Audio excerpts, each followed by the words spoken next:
everyone. Welcome to another episode of Lucklight Plays. Today starts the first of a new series called 8-Bit Obscurity, which will focus on lesser-known NES titles, and we may break over to the Sega Master System later on.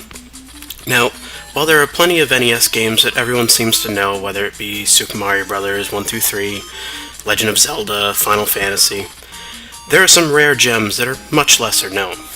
Those are the games that I will be focusing on. Today we're playing a game called Faxanadu, made by Hudson Soft in 1988.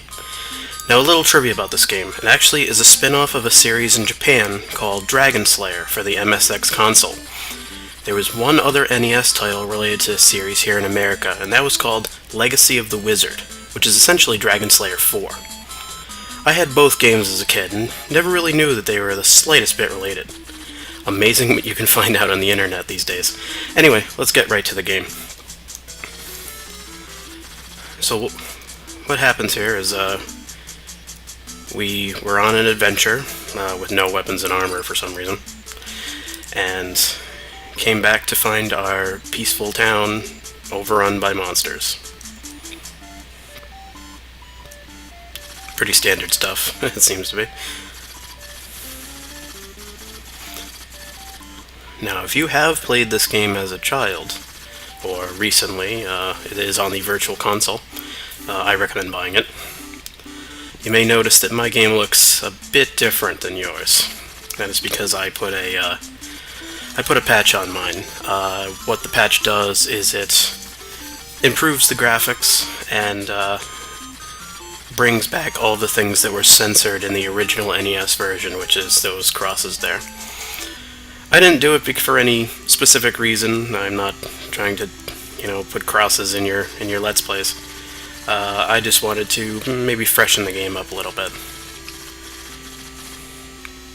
Alright, so this guru is giving me the Ring of Health, and that'll allow me to see the king.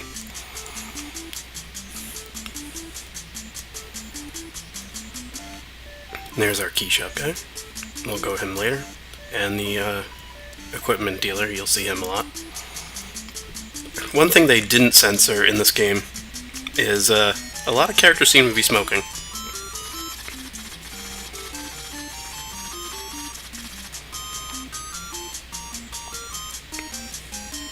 Don't know why. Now I can't attack these things yet, so I'm going to jump over them. Or try to.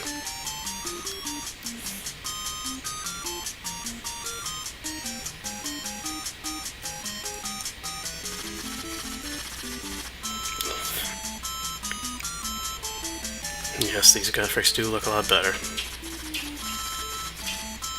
This game was very brown.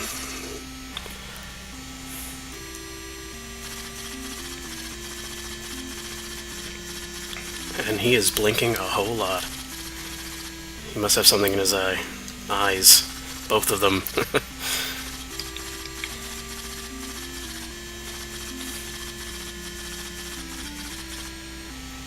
Well, at least they're not calling it golds anymore.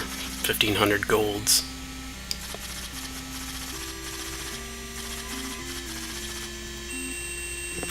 Alright, giving me my money. It looks like they changed the font to the Zelda 2 font. It looks very Zelda 2-ish now. I don't know if that's a good thing or a bad thing.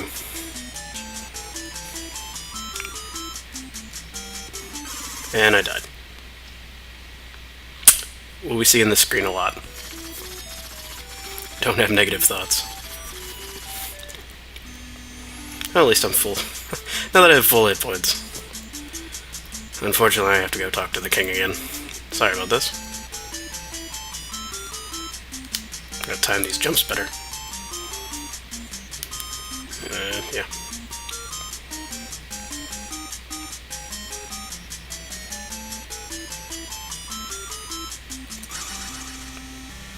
Hello again, sir. He seems to have some amnesia, because I was already here.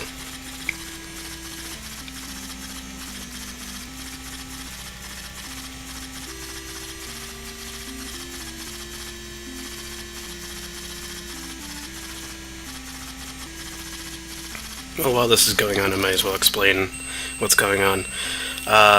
you got your, on the top there, you have your magic point bar. Obviously you know what that is. A hit point bar, which obviously is my health.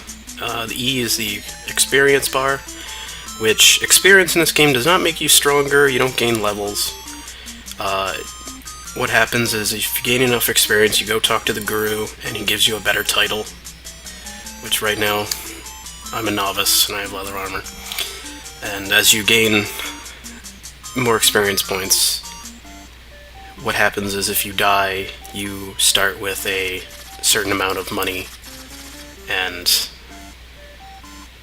the higher your rank, the more money you start with.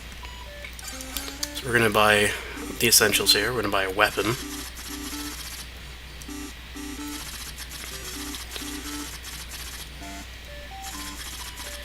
And we're going to buy the Deluge magic spell, which I always consider Deluge a water term, not a fire term. But oh yeah, and you can't equip weapons and magic inside the buildings. I do not know why. You also can't use them in buildings, which that will come into play later. So what we're gonna do, we're gonna buy a key so we can get out of here. For some reason the exit is locked.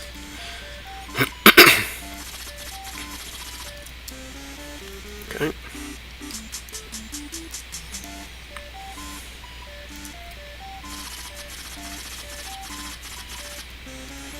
And we are going to buy some potions, as many as we can afford.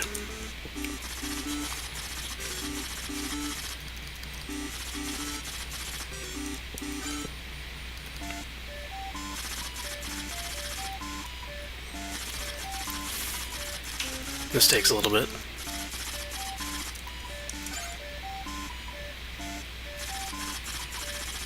Alright.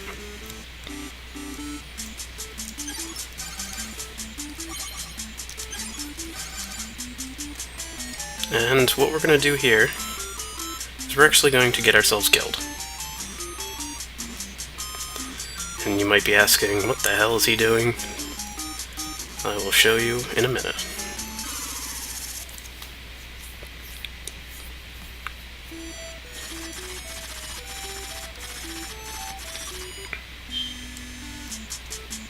Alright, so we have no more money, but we do have our hand dagger, and our magic, and our key, and our items.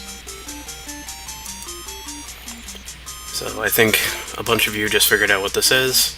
I'm going back to the king, and he's going to give me another 1,500 gold, and this will provide us a boost for later stages.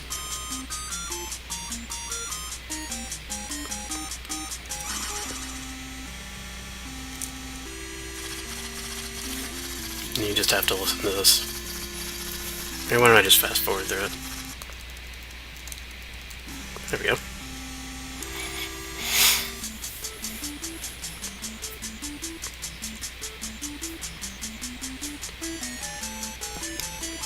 And one thing about these enemies is the dagger cannot reach them because they are too close to the ground. So you have to use magic on them.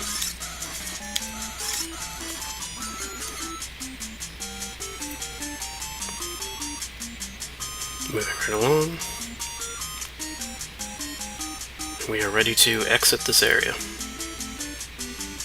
Excuse me. Alright, you little bouncing guys.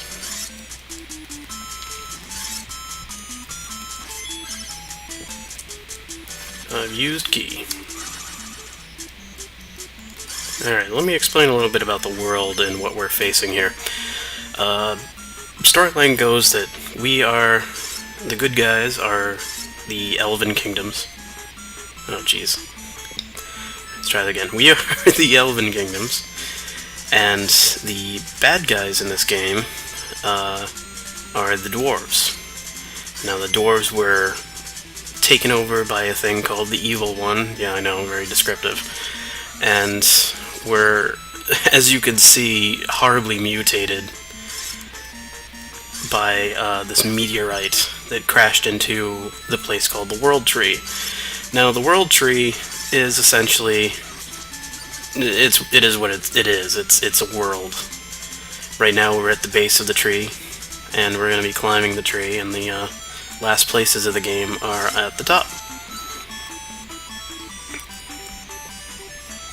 So you can imagine, like, it's almost fridge horror that you can see what these dwarves must have gone through to be so horribly mutated into, bouncing skull things and little spiky creatures, and these regular zombies, I guess, are pretty standard issue, but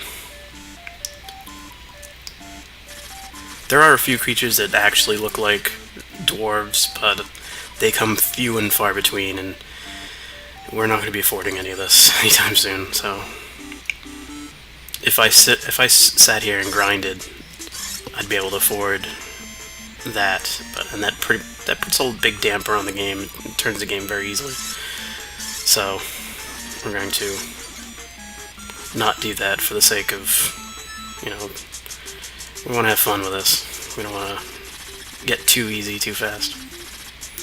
Oh yeah, and they're not dwarves, they're dwarfs.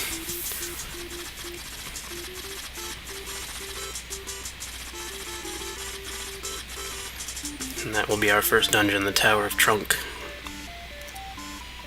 Let's see what's in here. What are you selling, buddy? Small shield.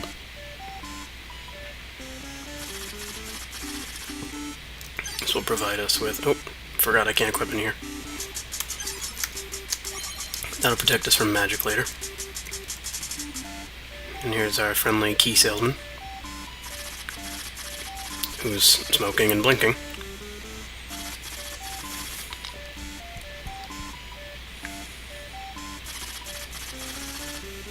When we were kids, we used to make fun of that guy every time we saw him, because he was just bad. That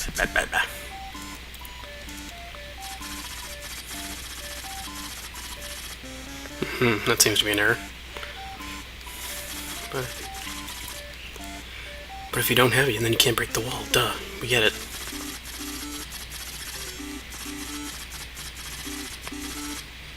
You can get it by defeating a dwarf.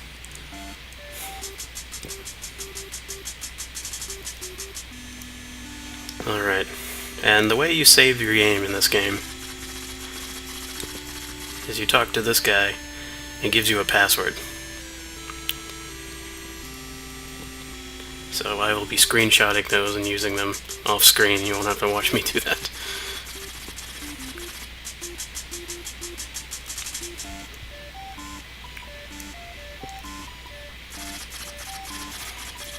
Watch out for poison. Well, that's good advice.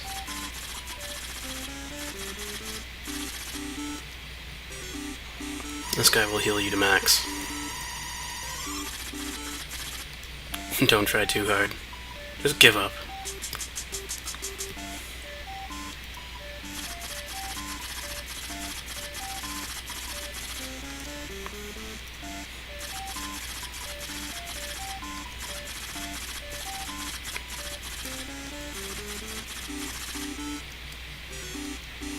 Yeah, we get it. Passwords. Moving right along.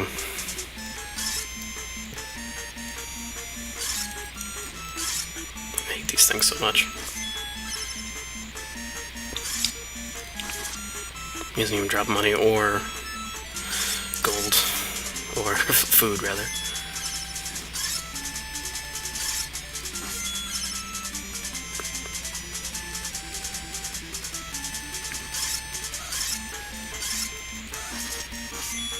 That guy does. Now, I don't know the names of these enemies. Apparently they do have names. They're very Japanese.